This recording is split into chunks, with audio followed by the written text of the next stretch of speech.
السلام علیکم ورحمۃ اللہ وبرکاتہ الحمدللہ والصلاۃ والسلام علی رسول اللہ وعلی آلہ وصحبہ ومن والاه اما بعد۔ جی ہم نے مڈ ٹرم سے پہلے ہم نے تقریباً 56 نمبر حدیث تک ہم نے پڑھا تھا، جو کہ حضرت عبداللہ بن عمر بن عاص رضی اللہ تعالی عنہما کی حدیث ہے، اور اس میں نبی کریم علیہ الصلوۃ والسلام نے جو ہے وہ منافق کی نشانیاں اور علامات بتائی۔ 4 نشانیاں اور علامات اللہ کے نبی علیہ الصلوۃ والسلام نے بیان کی، اور یہ باب ہمارا جو چل رہا ہے،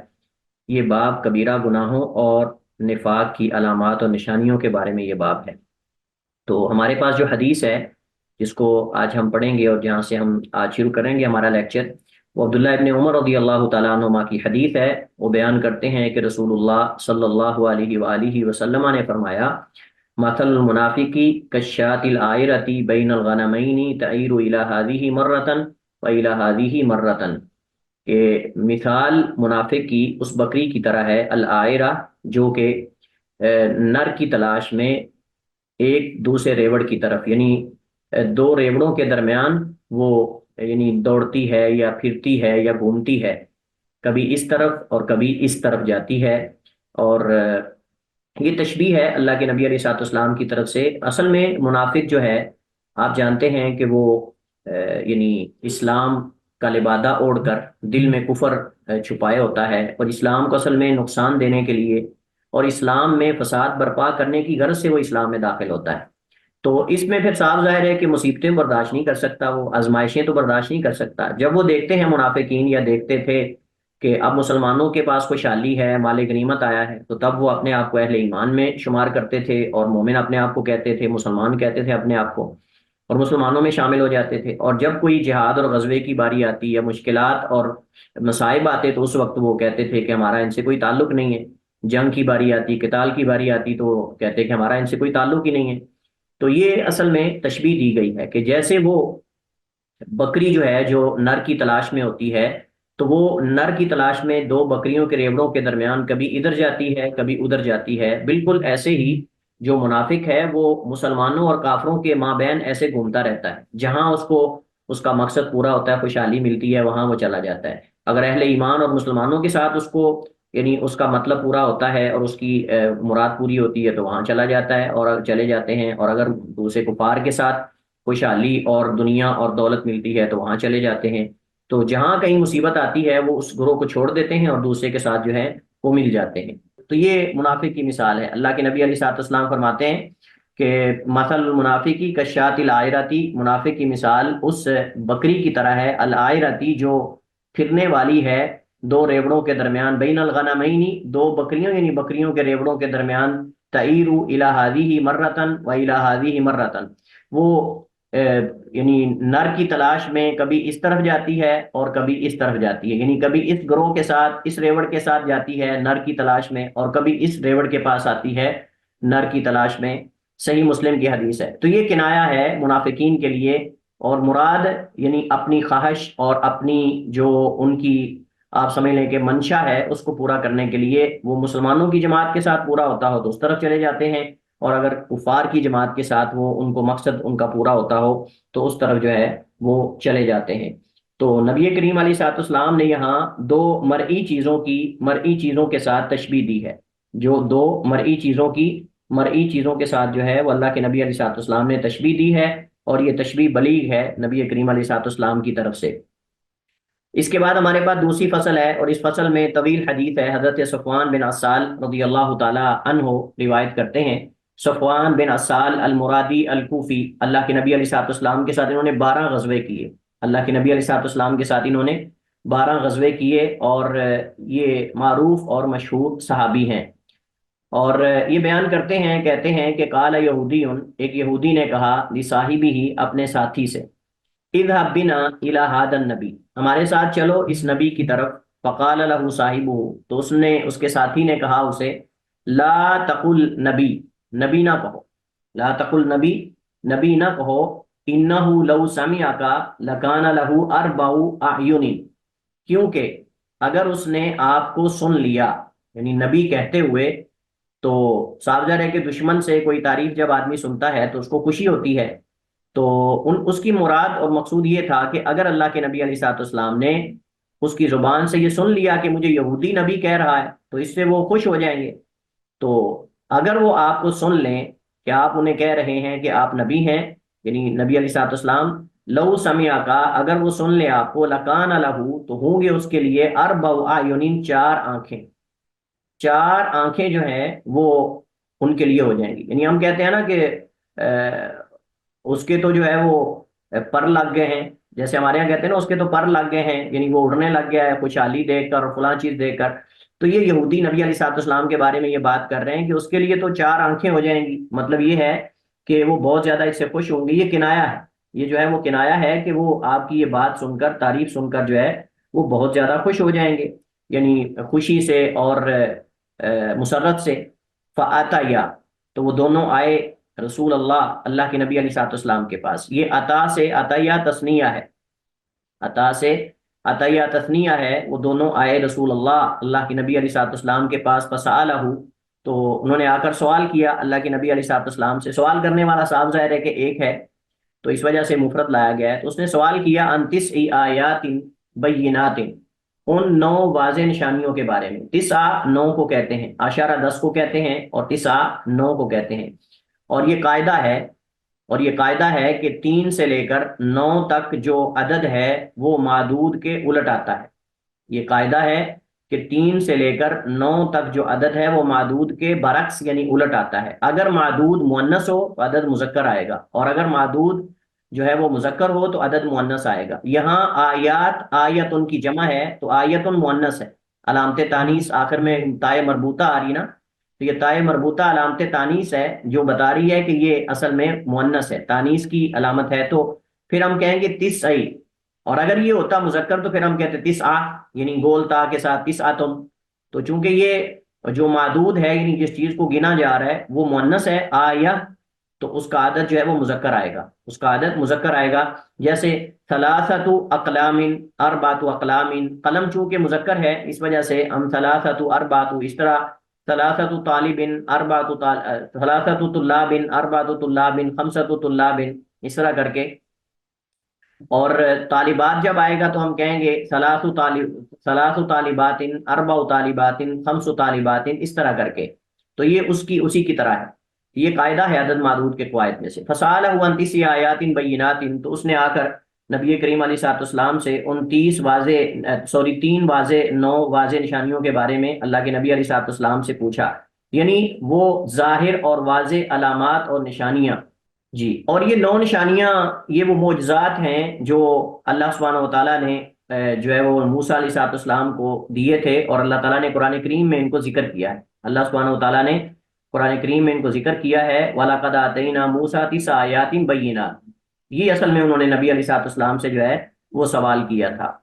تو اس کے اندر مختلف جو ہے وہ چیزوں کا ذکر ہے. آپ اگر یہ جو ہے وہ آیت دیکھیں تو اس کے اندر یہ تفصیلات آپ کو جو ہے مل جائیں گی. اس کے اندر ید بیضا ہے،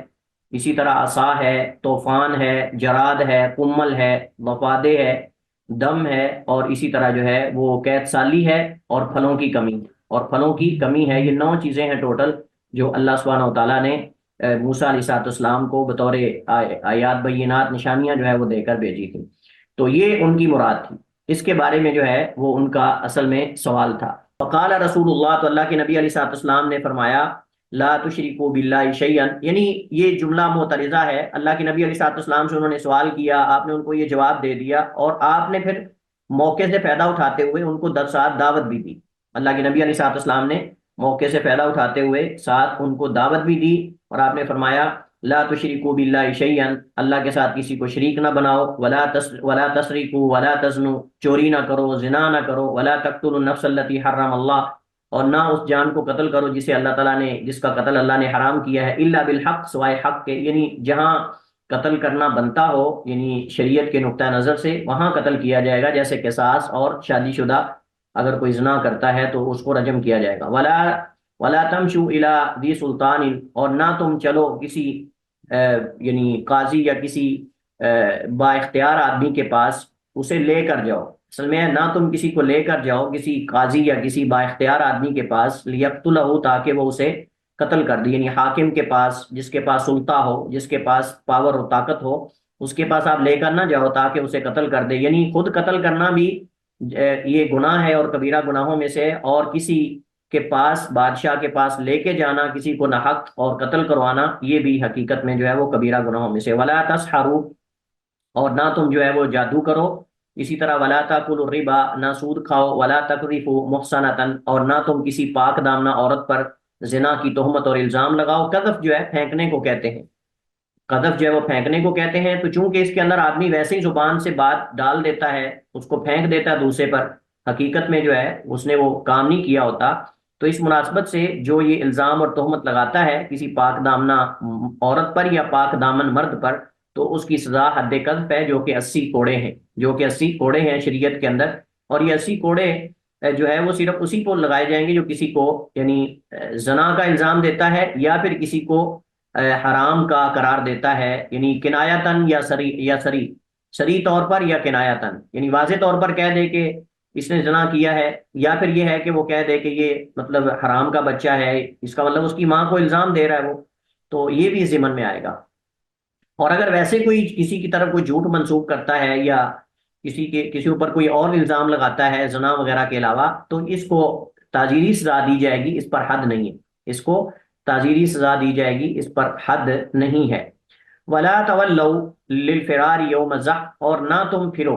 للفراری بھاگنے کے لیے، للفرار بھاگنے کے لیے، فر یفر، فرار کہتے ہیں بھاگنے کو، یوم الزحف جنگ کے دن، جنگ کے دن تم نہ میدان چھوڑ کے بھاگنے کے لیے، ہاں اگر تم دشمن کے خلاف کوئی تدبیر کرنا چاہتے ہو، دوبارہ ان پہ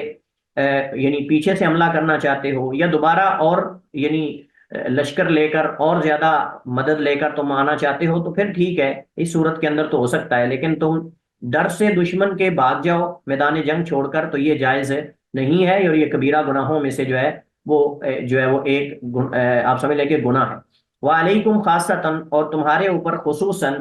یعنی مراد یہود کو خاص کر کے کہا، وعلیکم یعنی مخصوصین، تم خاصتاً یعنی مخصوصین، تمہارے اوپر یہ حکم ہے، تو یعنی اللہ کے نبی علیہ الصلوۃ والسلام نے ان کو جو ہے وہ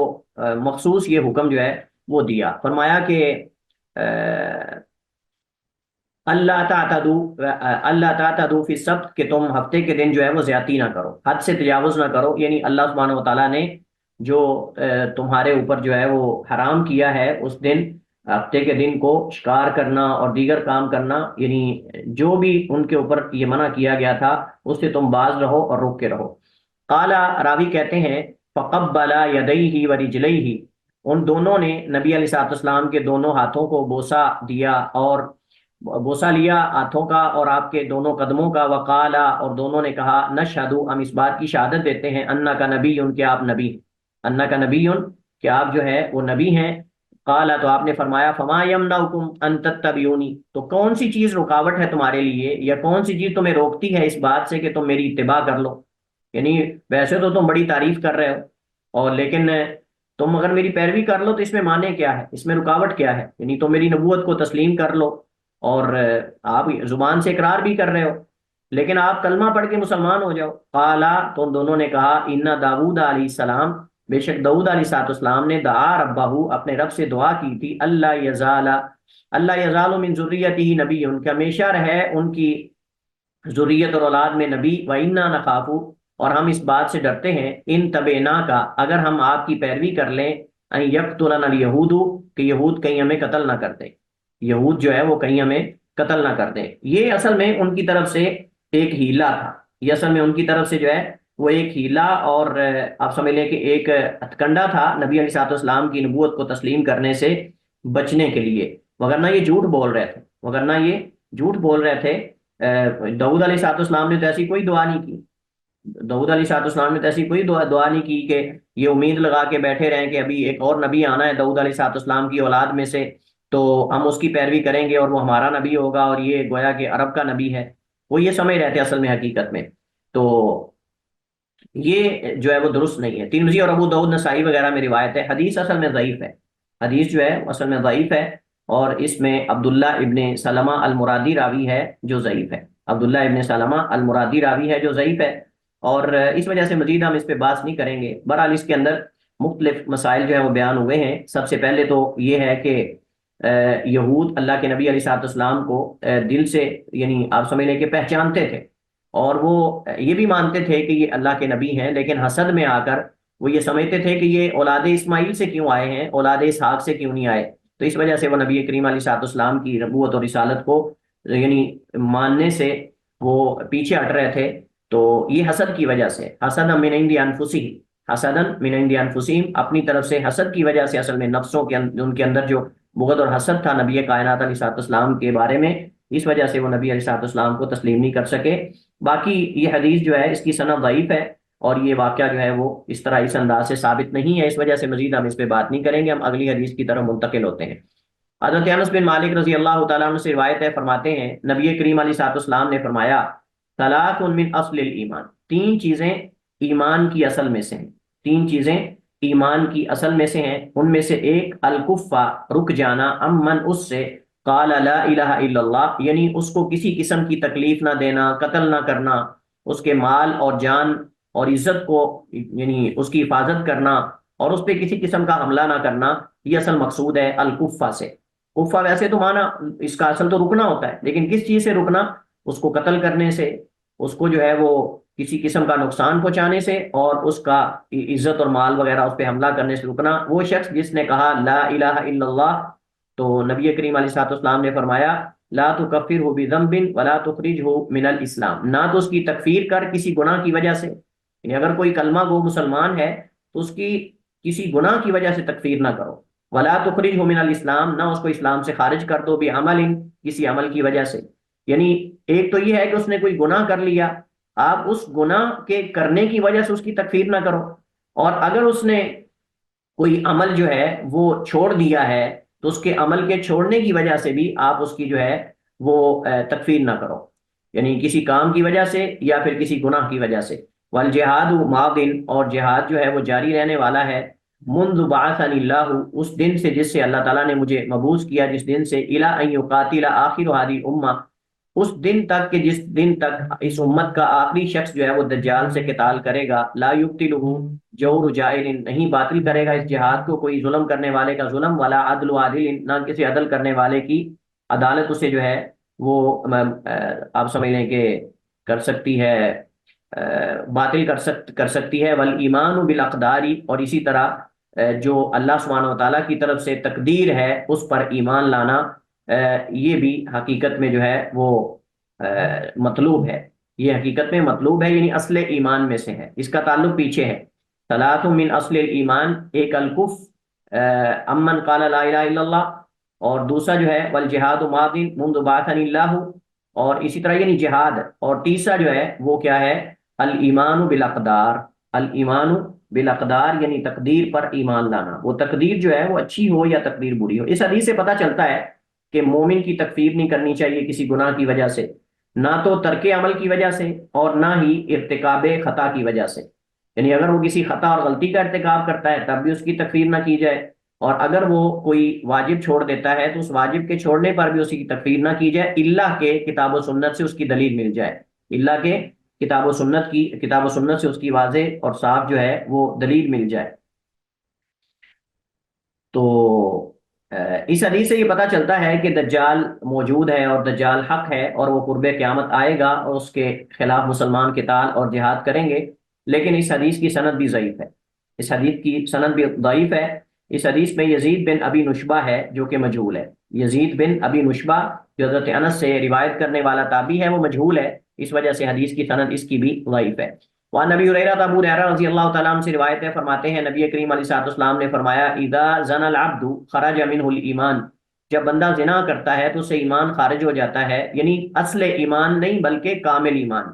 یعنی اس کا ایمان ناقص ہو جاتا ہے، کامل ایمان اس سے نکل جاتا ہے۔ یہ بالکل اس کا معنی مراد نہ لیا جائے، جو خوارج وغیرہ مراد لیتے ہیں کہ ایمان شیء واحد ہے اور جب نکلتا ہے تو کلی طور پر نکل جاتا ہے، یہ مراد نہیں ہے۔ ایمان کے درجات ہیں، ایمان کے مراتب ہیں، بقدر نیکی اور اطاعت کے ایمان میں اضافہ ہوتا ہے، اور بقدر معصیت اور گناہ کے ایمان میں اس کے بقدر نقص پیدا ہوتا ہے۔ لہٰذا یہ سمجھ لینا کہ جب بھی کوئی مومن غلطی کرتا ہے یا گناہ کرتا ہے تو وہ سارا ایمان اس سے خارج ہو جاتا ہے اس کے دل سے، ایسا نہیں ہے۔ ایمان بقدر گناہ کے کم ہوتا ہے، باقی ایمان، اصل ایمان باقی رہتا ہے، لہذا اس کی تکفیر نہیں کرنی چاہیے، اس کو کافر نہیں کہنا چاہیے، وہ گناہ گار ہے، فاسق تو کہہ سکتے ہیں اسے، لیکن اسے کافر نہیں کہہ سکتے۔ یہ اصل میں مقصد ہے حدیث کا۔ اذا زنا العبد، جب کوئی بندہ زنا کرتا ہے، خرج من الایمان، تو اسے ایمان خارج ہو جاتا ہے، فکان فوق راسی،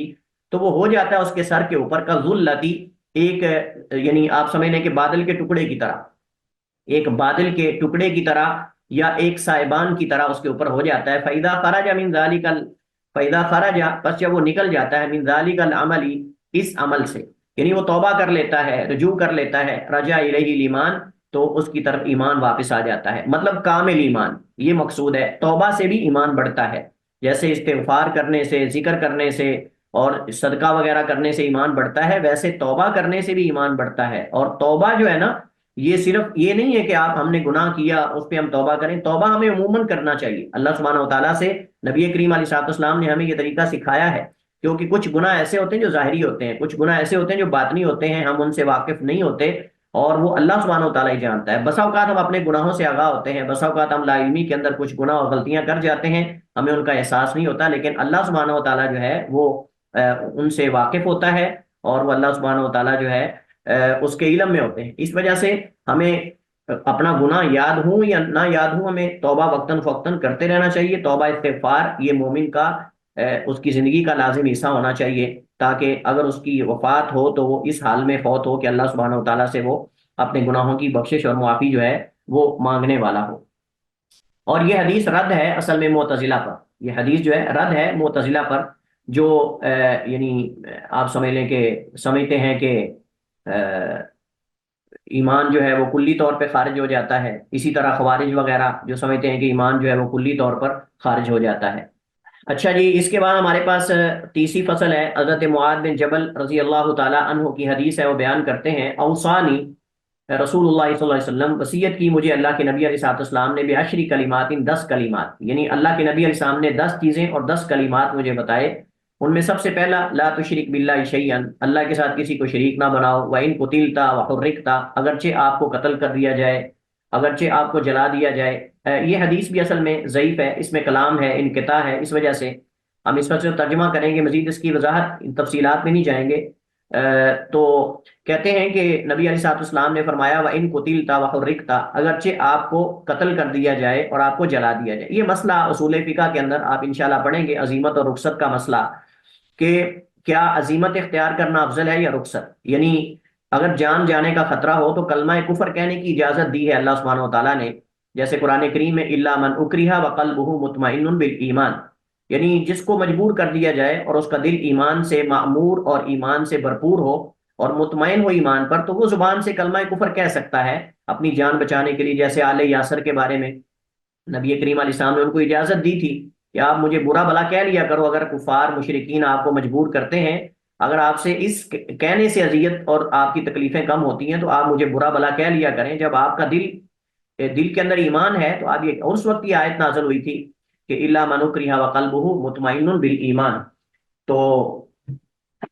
لیکن عزیمت کیا ہے، یہ حالات کے مطابق ہے۔ اگر انسان کا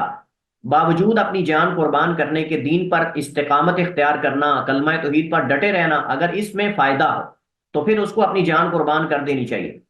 لیکن اگر اس کو یعنی صرف اس کا اپنا مسئلہ ذاتی ہو تو پھر صاف ظاہر ہے کہ اس کو اپنی جان بچانی چاہیے، کیونکہ اللہ تعالیٰ نے رخصت دی ہے۔ آپ دیکھیں امام احمد بن حنبل رحمہ اللہ تعالیٰ، جب ان پر مسئلہ خلق قرآن میں ان کو آزمایا گیا، امتحان آیا، تو اس وقت کئی ایسے علماء تھے جنہوں نے کنایتاً، یعنی انہوں نے توریہ استعمال کیا۔ توریہ کیا استعمال کیا؟ وہ کہتے تھے انگلیاں اپنی کر کے نا، اس طرح اپنی انگلیاں، کہتے تھے تورات، انجیل، زبور، قرآن، صحف ابراہیم اور موسیٰ، کہتے تھے یہ ایسے انگلی کے اشارے کر کے کہتے تھے یہ پانچوں مخلوق ہیں،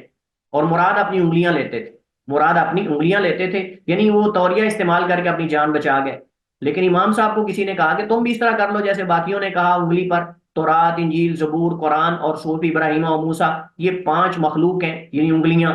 مراد انگلیاں لیتے تھے، اور انہوں نے اپنی جان بچا لی اس طرح۔ تو امام صاحب کو کسی نے کہا کہ تم بھی کہہ دو قرآن اللہ کی مخلوق، اللہ کی کلام نہیں۔ امام صاحب نے کہا کہ اگر میں نے آج کہہ دیا نا تو کل کون ہوگا جو اس کو اللہ کی کلام کہنے والا ہو؟ اس وقت ڈٹے رہنا، استقامت اختیار کرنا یہ مطلوب ہے، کیونکہ مجھے دیکھ کر آج لوگ میری طرف دیکھ رہے ہیں کہ احمد بن حنبل کیا کہتے ہیں، سارے لوگوں کی نگاہیں میرے اوپر ٹکی ہوئی ہیں۔ اگر میں نے کہہ دیا نا کہ قرآن اللہ کی مخلوق ہے تو کون استقامت اختیار کرے گا؟ اللہ اکبر۔ اور پھر امام صاحب نے وہاں یعنی کوڑے کھائے، تکلیفیں برداشت کی، لیکن امام صاحب نے یہ نہیں کہا کہ قرآن اللہ تعالیٰ کی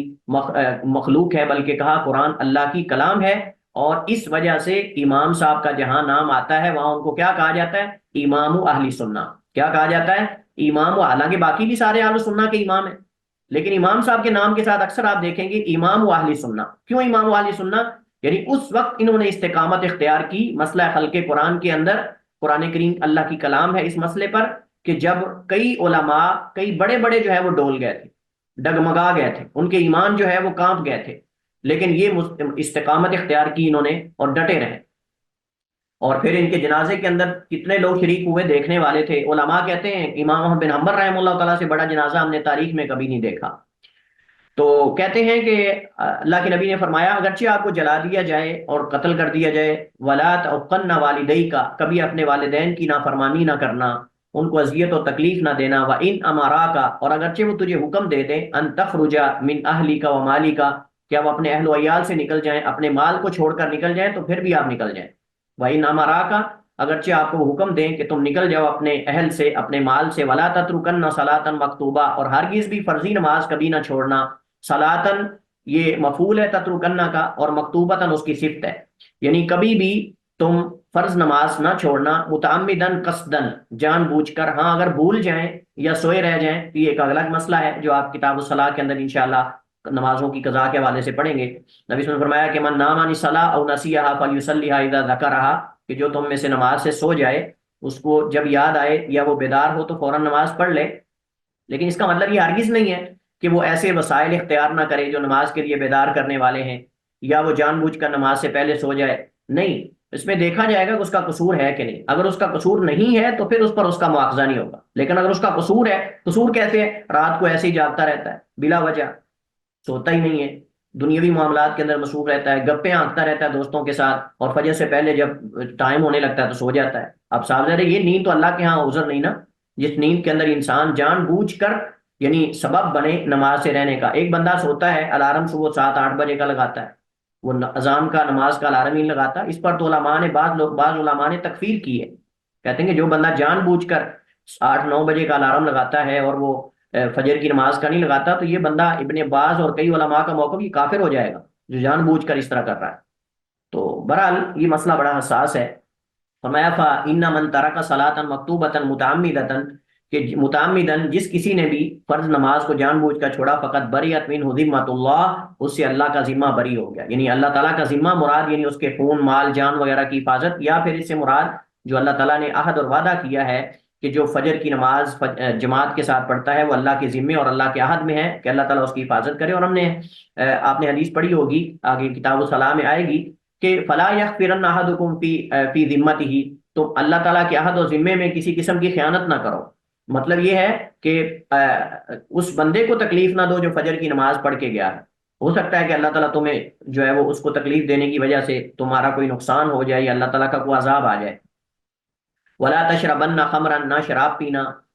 فإنہ، کیونکہ وہ راس کل فاحشۃ، وہ ہر فحاشی کا یعنی آپ سمجھ لیں کہ سرا، اصل ہے۔ راس کا معنی اصل ہے، ہر فحاشی کی، ہر قسم کے گناہ کی۔ فاحشہ کا لفظ عام ہے، اس کے اندر کوئی بھی گناہ آتا ہے، ہر قسم کے گناہ کی وہ اصل ہے۔ اور یہ اصل میں حضرت عثمان بن عفان رضی اللہ تعالیٰ عنہ کا ایک قول ہے جو اس کی وضاحت کرتا ہے۔ فرماتے ہیں الخمر ام الخبائث، جو شراب ہے یہ تمام خباثتوں کی ماں ہے۔ حضرت عثمان امیر المومنین رضی اللہ تعالیٰ عنہ، عثمان بن عفان کا یہ قول ہے کہ الخمر ام الخبائث، کہ یہ ام الخبائث ہے۔ اور انسان جب شراب پی لیتا ہے تو پھر خالی شراب کی حد تک نہیں رہتا، اس کے بعد پھر انسان زنا بھی کرتا ہے، دوسروں کو گالیاں بھی دیتا ہے، اور بعض دفعہ انسان ایسے ایسے جرائم کر بیٹھتا ہے کہ جو پہلے یعنی شعور کی حالت میں ایسا نہیں ہو کرتا، لیکن نشے کے اندر بہت کچھ انسان کر جاتا ہے۔ اور اس کے بارے میں بڑی مثالیں بھی معروف اور مذکور ہیں ہمارے پاس، یعنی یہ وقت نہیں کہ ہم وہ ساری چیزیں ذکر کریں۔ وَإِيَّاكَ وَالْمَعْصِيَةَ، اور گناہ سے بچتے رہنا۔ وَإِيَّاكَ وَالْمَعْصِيَةَ، اور گناہ سے بچتے رہنا۔ فَإِنَّ بِالْمَعْصِيَةِ، کیونکہ کوئی بھی گناہ جو ہے اس سے حل سخط اللہ، اللہ کی ناراضگی حائل ہو جاتی ہے، نازل ہوتی ہے اور اتر آتی ہے۔ وَإِيَّاكَ وَالْفِرَارَ مِنَ الزَّحْفِ، اور خبردار کہ میدان جنگ سے کبھی بھاگنا۔ وَإِيَّاكَ، اور بچتے رہنا، خبردار کہ والفرار من الزحف، یعنی بچنا میدان جنگ سے، بھاگنے سے، کبھی میدان جنگ کے اندر جو ہے وہ چھوڑ کر نہ بھاگنا اس کو دشمن سے ڈر کے۔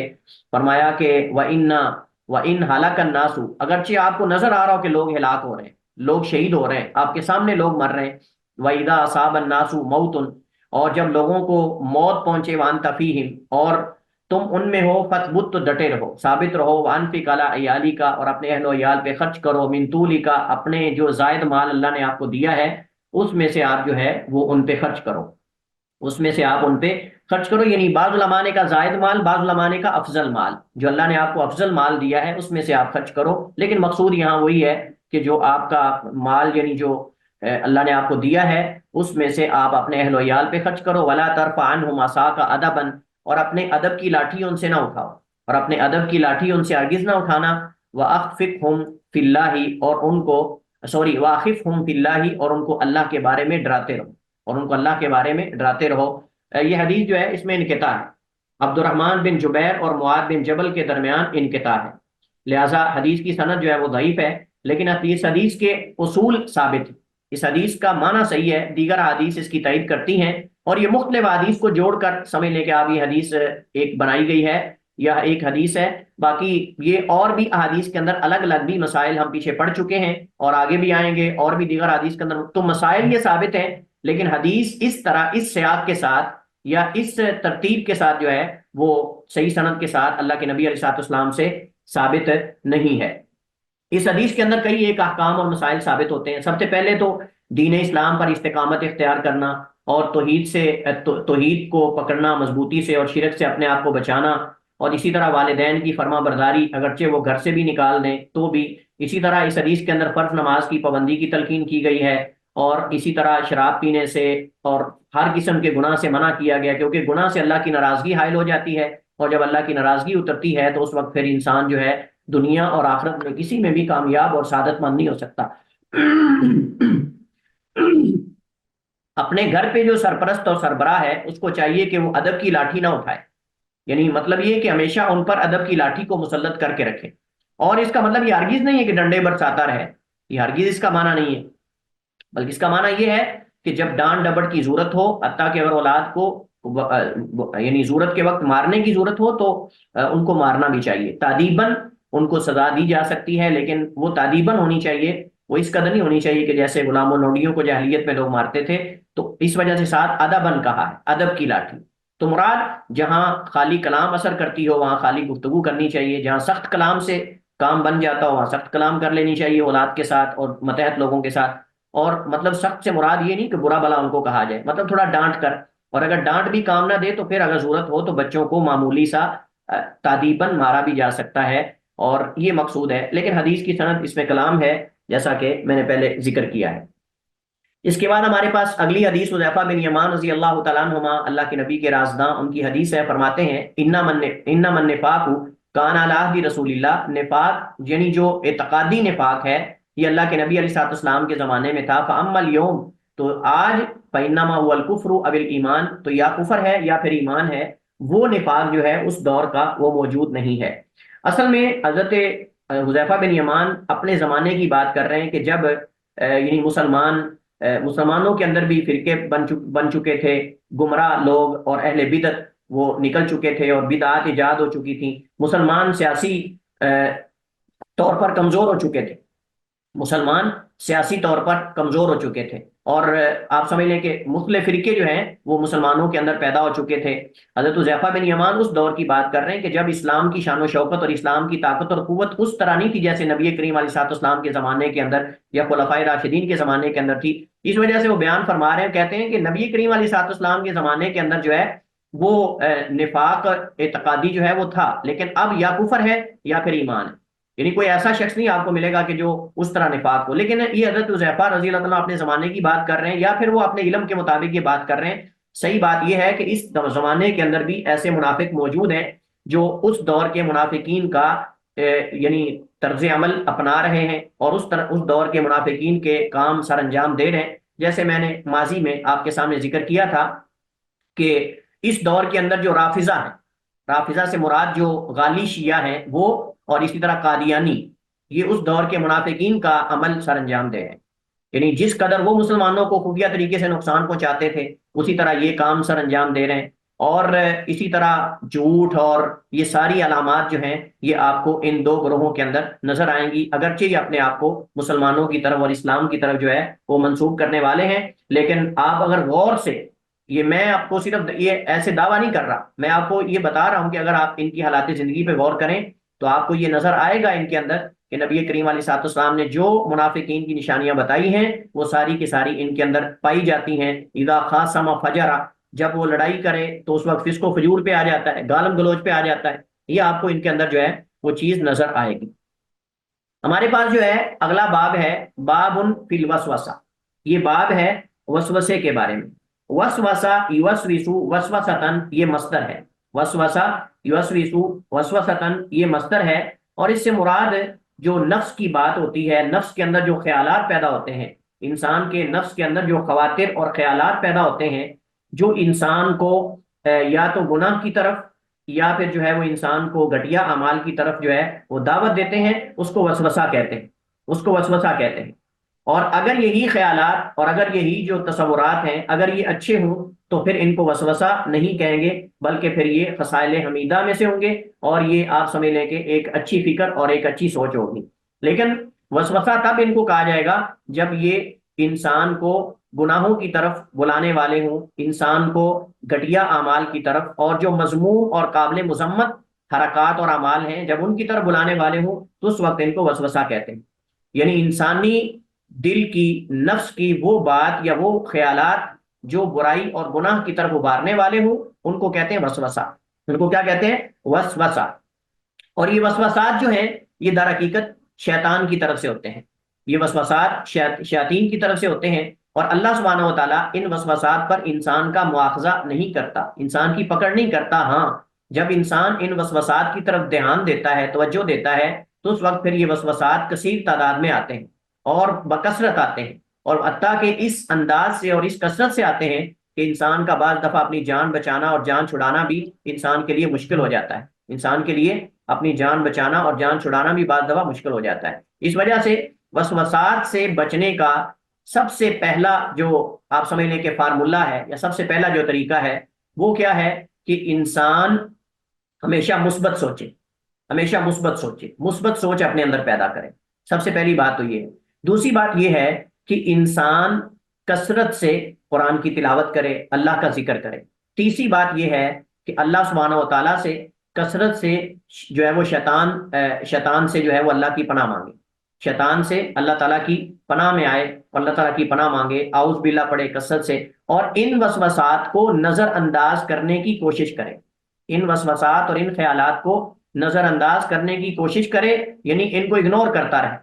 اگر آپ نے ایک دفعہ توجہ دی نا وسوسے میں، دوبارہ آئے گا اور آئے گا، بڑھ کے آئے گا۔ یہ اصل میں شیطانی وسوسات ہوتے ہیں، آپ جس قدر ان میں دلچسپی دکھائیں گے نا اس قدر یہ آپ پر بارش کی طرح برسیں گے۔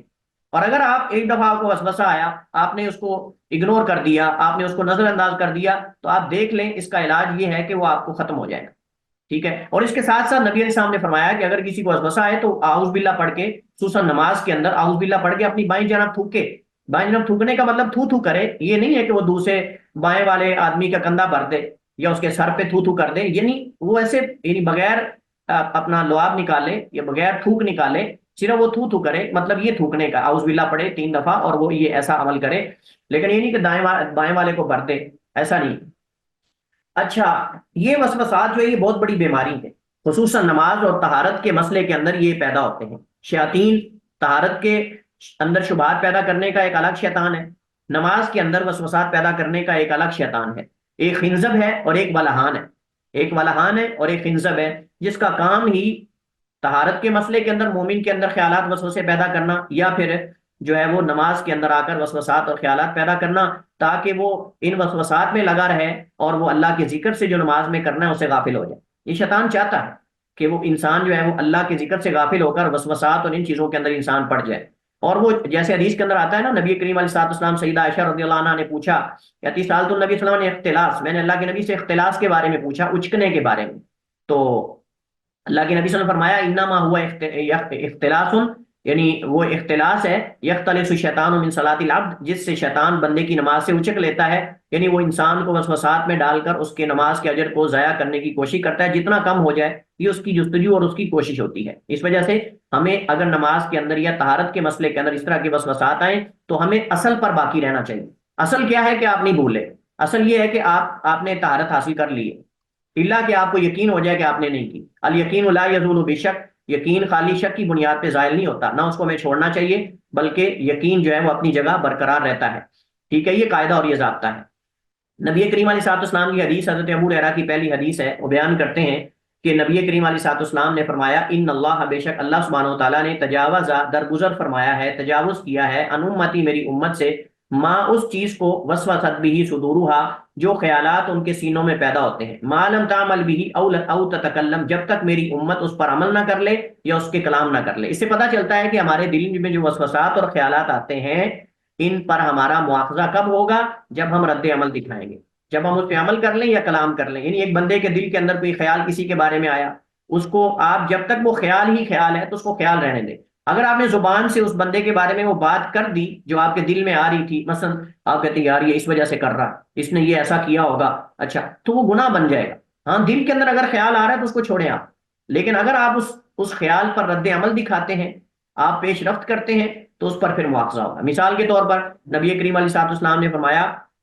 کہ القاتل والمقتول کلاہما فی النار، قاتل اور مقتول دونوں آگ میں۔ صحابہ نے کہا قاتل کا تو سمجھ آتی ہے لیکن مقتول کیسے آگ میں؟ تو نبی کریم علیہ الصلوۃ والسلام نے فرمایا کہ مقتول اس وجہ سے کہ وہ بھی اپنے بھائی کو قتل کرنے کا حریص تھا، مقتول اس وجہ سے کہ وہ بھی اپنے بھائی کو قتل کرنے کا حریص تھا، اس وجہ سے اللہ کے نبی علیہ الصلوۃ والسلام میں کہ دونوں آگ میں۔ اس کا مطلب یہ کہ حالانکہ اس نے یعنی دل کے اندر ارادہ کیا لیکن عملی طور پر پیش رفت کی، اس نے ارادہ کیا ہے اگرچہ وہ نافذ نہیں ہو سکا۔ تو جب تک انسان جو ہے وہ اپنے وسوسات اور ان خیالات پہ عمل نہیں کرتا یا بول نہیں لیتا، زبان سے ان کو ادا نہیں کر دیتا، اس وقت تک اس کا مواخذہ نہیں ہوتا۔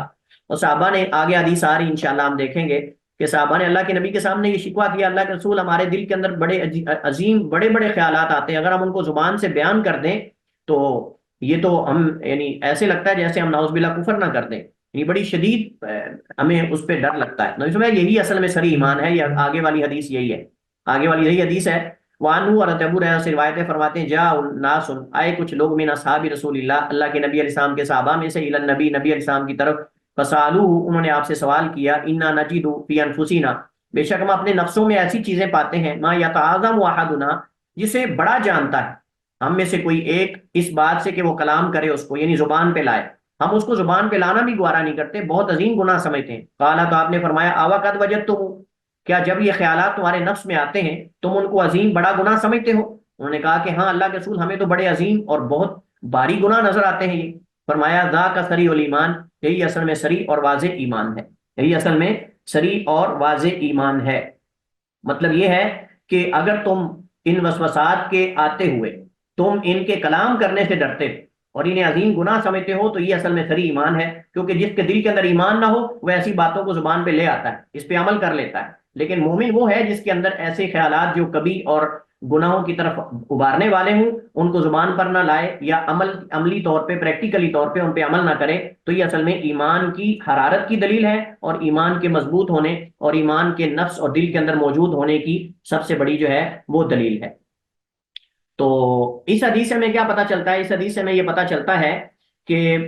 جو ہے وہ جو خیالات اور وسوسات ہیں ان پر مواخذہ نہیں ہوتا، اور انسان بشرطے کہ ان کو برا جانے، ان کو برا جانے اور برا خیال کرے، اور اگر اس پہ عمل کر لیتا ہے اور زبان سے ان کا یعنی اظہار کر لیتا ہے تو پھر یہ گناہ بن جاتے ہیں۔ تو اسی پر ہم اکتفا کرتے ہیں، نماز کا وقت ہو گیا ہے۔ واللہ تعالی اعلم و احکم، وصلی اللہ وسلم علی نبینا محمد وعلی آلہ وصحبہ وسلم۔